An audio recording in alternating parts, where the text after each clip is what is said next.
D'abord, nous avons une appréciation sur la forme et une autre appréciation dans le fond. Sur la forme, nous nous réjouissons que le chef de l'État, qui, de par la Constitution, définit la politique de la nation, qui pouvait s'en tenir à cela, puisse trouver l'opportunité, puisse juger utile de rassembler toutes les forces vives de la nation pour discuter d'une question nationale, une question cruciale, à savoir de nouvelles ressources naturelles qui ont été trouvées dans notre pays.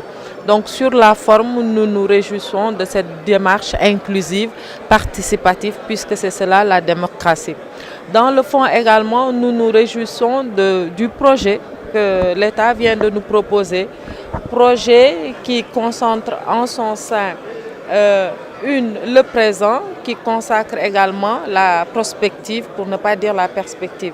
Puisque ce qui est proposé au niveau de ce projet de loi-là, c'est qu'au-delà de la répartition qu'on pourrait faire, notamment au niveau du budget national, qu'on puisse prévoir une répartition pour les générations futures, mais surtout qu'on puisse prévoir un fonds de stabilité.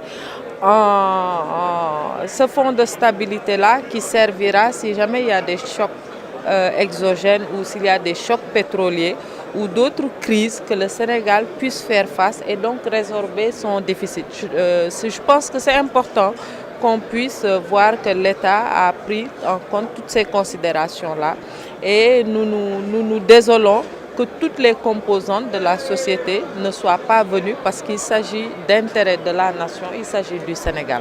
Je pense au contraire qu'il ne fallait justement pas confier une telle concertation à une quelconque catégorie de la société.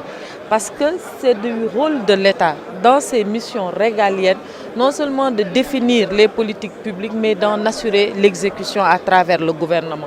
Et aujourd'hui, que ce soit la société civile, les partis politiques ou tout autre, les ONG, toutes les structures, de manière générale, nous sommes à un moment ou à un autre partisans d'une seule catégorie. Seul l'État est là pour le peuple, seul l'État est là bénéficiant de la souveraineté populaire. Et je pense que ce qui était important aujourd'hui, c'est que nous puissions acter la participation de toutes les composantes. Tout le monde a été invité. Ceux qui n'ont pas répondu, très certainement, n'ont pas pu le faire pour des raisons personnelles. Mais ce qu'il y a lieu de retenir aujourd'hui, c'est que nous vivons une journée de démocratie participative, inclusive et qui ne date pas d'aujourd'hui. Parce qu'il faut rappeler qu'il y a quelque temps, nous avons entendu certaines personnalités nous dire que oui, c'est vrai, il y a eu un 28 mai, mais depuis lors, rien ne s'est fait. Et aujourd'hui, vous avez pu constater avec nous les préoccupations que les différentes catégories des populations avaient et qui l'ont exprimé de manière très claire.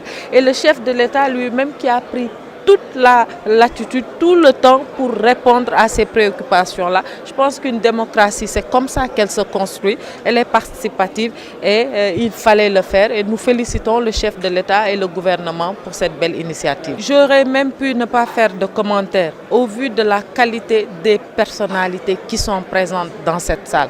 Vous avez les représentants de toutes les confréries religieuses.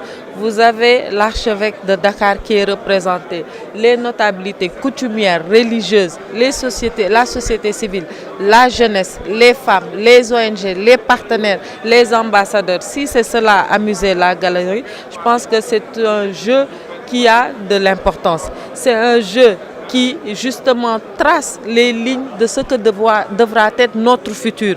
C'est une galerie qui trace les lignes de ce que devra être le futur des générations à venir. Et je pense qu'il n'y avait pas meilleur moyen que de montrer à la face du monde sa non-implication ou son non-intérêt pour tout ce qui touche les préoccupations des Sénégalais que de ne pas être présent.